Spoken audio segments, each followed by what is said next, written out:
tanim tayo ng okra. So, dito ko ilagay yung mga okra natin mga jay kasi nawala na yung ating tinanim dito na ano. Ito yung okra. So, ilang peraso lang yan. So, tatanim natin dito kasi nawala na yung ating mga pumelo. Walang nag-survive. Kinain lahat. Kaya, taniman na lang natin ang okra.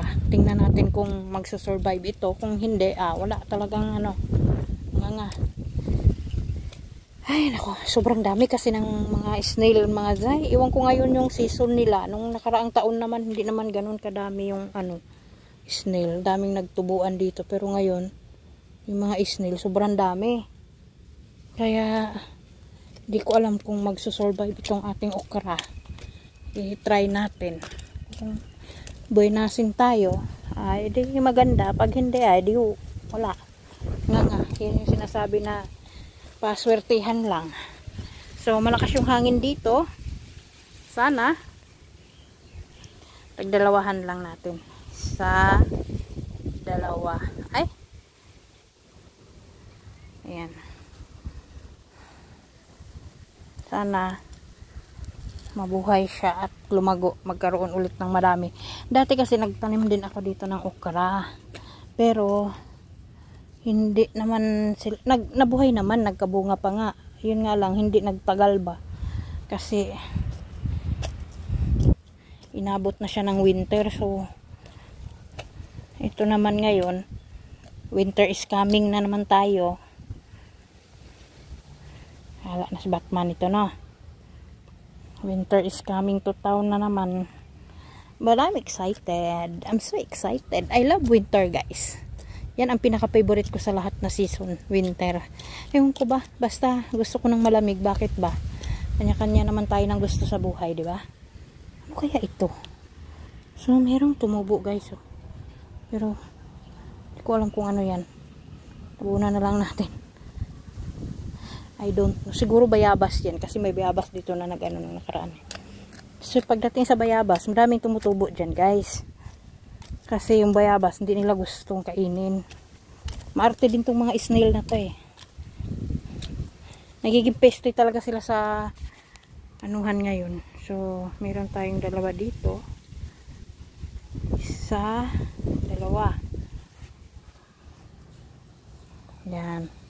Sana tumubo. How I wish. I wish I could.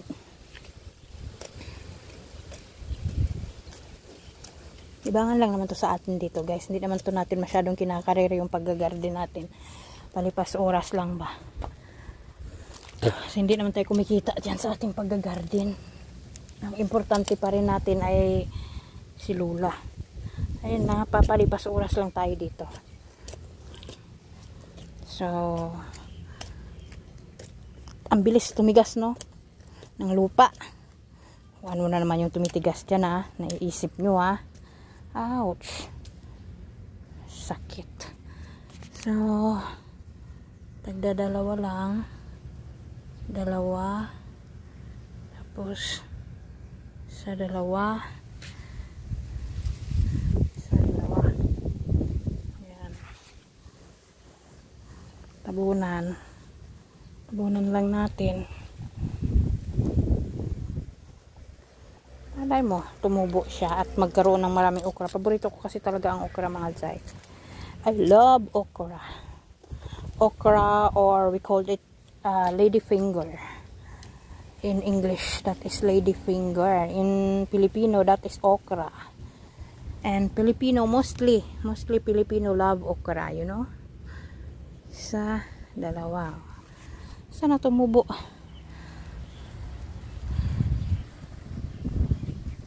Diba? Update ko kayo pagka tumubo na ito. I-update din tayo ng lupa, no? Kung hindi pa siya kinain.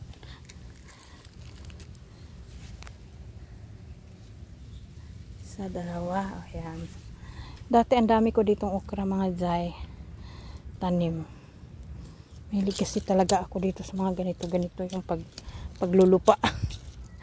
Hi, I love farmers. Pinanganak talaga ako at lumaki ako sa farm. Ay, Diyos ko, Maria Joseph. Alice go, ikaw ba yan? Ay, anyways mga Zay, masarap naman talaga sa farm. Nakakawala ng stress.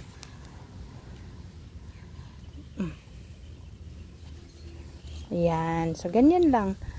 Dalawa-dalawa lang. Tingnan nyo yung ating nakalbo na. Naalala nyo yan? Ang palaya yan.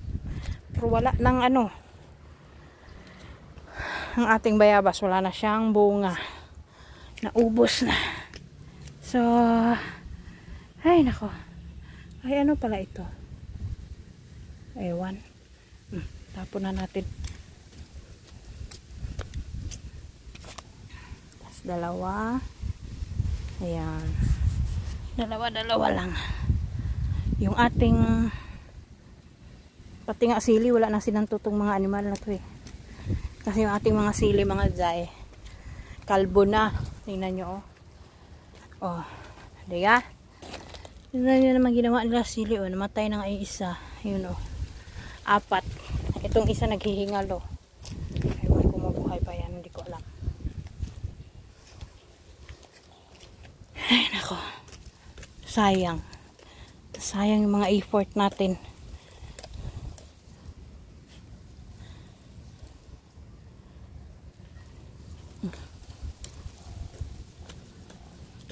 Tangin na lang natira dito ito na lang natin.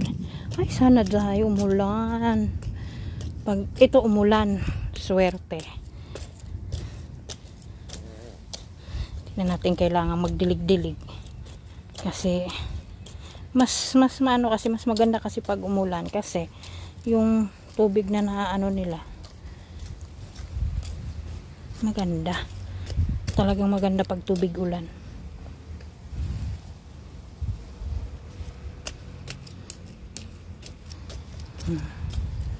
Ganyan lang. Oh, diba? Tapos dalawa. Tsaka dalawa. O yan. Walayin natin yan sila para hindi naman sila lahat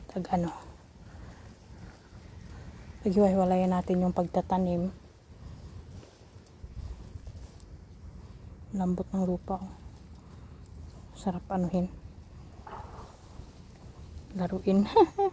Alam niyo ba dati guys, malala ko nung bata pa kami, gumagawa kami nito. Alam niyo yung lupa, ginagawa namin, lalagyan namin ng tubig. Tapos yung nagawa kami ng mga kung ano-ano, yung parang clay ganon. Tapos imomold namin siya sa iba-ibang iba-ibang kung ano lang yung namin, magawa namin doon. Kasi gumagawa kami ng kunyari palanggana, kaldero, ganyan. Tapos bibenta-benta kunyari namin. May mga ganon kami. Mga kabataan, di ba? Malakas ang imahinasyon.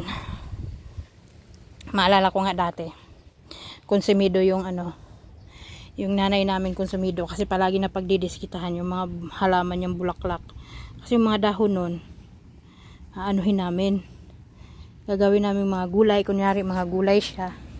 Tapos benta-benta kunyari, mga ganyan. Mga kadrama-dramahan ng mga kalukuhan namin noon. Ganon. Kaya nangungonsumisyon yung nanay namin kasi kakalbo yung mga tanim niya. Nilalaroan namin. Pati nga yung maalala ko pa dati kasi marami kaming mais.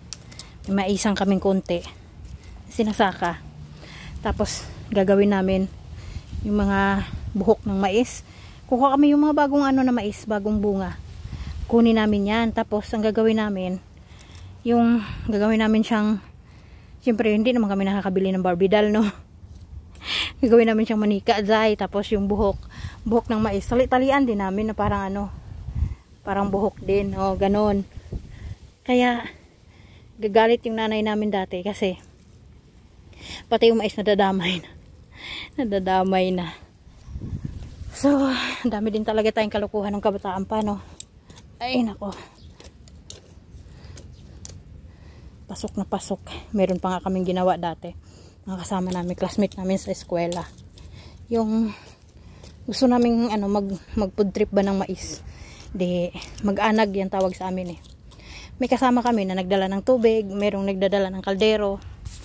So, alam mong ginawa namin. Doon kami sa gitna ng maisan.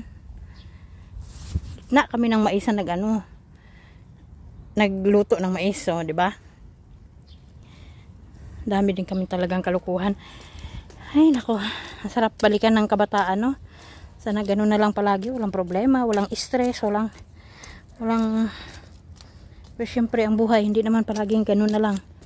Walang thrill ang buhay kung walang pagsubok. Kaya fights lang. So, asa na ba yung mayroon akong itinanim dito na avocado pero hindi pa siya na hindi pa siya nagsibol. Saan na kaya yun? Hindi ko na makita yung buto niya. Kasi mga day, gusto ko yan sila dito na nandito pala sa gilid. Ayan wala na siyang patay na siya. Tapon na lang natin yan, palitan na lang natin ng diba? Hindi talaga siya nagsusurvive. Hindi ko alam kung sa lupa mainit masyado or sana umulan. Gusto ko talaga umulan. Paborito ko talaga ang ulan. Kasi gusto kong malamig. Talagang gusto kong klima palagi malamig. Pero pag sobrang ginaw naman, okay lang naman basta meron kang pag sobrang lamig yung panahon. Meron ka bang jacket na makapal, ganyan. Gusto ko dito yung winter kasi hindi ako nahirapang maglaba. Pero pag nasa Pilipinas ka, ayaw mo talaga ng winter kasi hirap maglaba. Siyempre dito sa kanila, mga washing machine dito, mga high-tech. Siyempre sa atin sa Pilipinas, kung hindi ka mayaman, wala kang high-tech na washing machine. Kaya pag mahirap ka, diskarte ka na lang. Siyempre sa atin naman sa Pinas, hindi naman lahat nakaka-afford bumili ng washing machine na pang mayaman. Nahulog na. Parami yaman na. Ay nako. Pero alam mo, nakakamiss din sa Pinas kahit walang winter. Alam mo, ang namimiss ko sa Pilipinas, ay nako, iwan ko ba, basta iba yung feeling pag nasa Pinas ka talaga, yung parang hindi ka, siguro kasi doon tayo lumaki, parang hindi ka ba nag-aalala na kahit mahirap ka, alam mo, hindi ka nag-iisa na parang kahit saan ka magpunta, may nakakausap ka, may nakakwentuhan ka, yung ganun. Alam mo, iba kasi dito. May mga kapitbahay dito, pero alam mo, walang paki sa'yo. Ganun. Or kung mayroon man silang paki sa'yo, pupunain ka nila para pagsabihan, para pagalitan. Ganun. Kaya, pero in fairness naman, dito, ang mga tao dito, kapitbahay dito, mababait. Ayun nga lang, wala silang paki sa'yo. Bahala ka na sa buhay mo, basta huwag mo lang pabayaan yung alaga mo. Ganun sila. Tsaka hindi sila dito mahilig magmarites, mga zay. May mga busy sila, may mga ginagawa sila sa buhay-buhay nila. Katulad sa atin sa Pinas na mabas ka lang ng bahay mo, dami mo makikita ang kapitbahay, nagkukwentuhan, nagkukumpulan, hindi mo alam, ikaw pala ang pinagkukwentuhan. Diba? Ganon. Bueno, saan na naman nakakarating yung ating topic, no? Ay, mga lalabs. So, hanggang dito na lang yung pintuhan natin. Kasi, tapos na. Ubos na siya. Diba? Ang bilis lang, no? So, i-update ko kayo ulit pag kayo ay tumubo na, ha? Mga inzay at mga dodong. Please, subscribe and please share. So, ayun na, hindi na maganda yung ating garden, no? Nangunguluntoy na siya. Gawa nga nung ginawa nila na inanuhan nila, inisprehan nila, talagang nawala ng nutrients yung lupa. Malawak talaga yung damage yung mga zay. Pero okay lang yan, babalik din naman yan basta lagiin lang magulan. Babalik din yan kaagad basta magulan lang ng magulan. Pero pag hindi kasi umuulan, bilis natutuyo yung dry lalo yung soil. Kaya ganun yung mga nangyayari sa mga tanim natin. Pero sige lang. So hanggang dito na lang yung ating pagbablog, ha. Hanggang sa muli. Maraming salamat sa inyong panonood. Bye bye.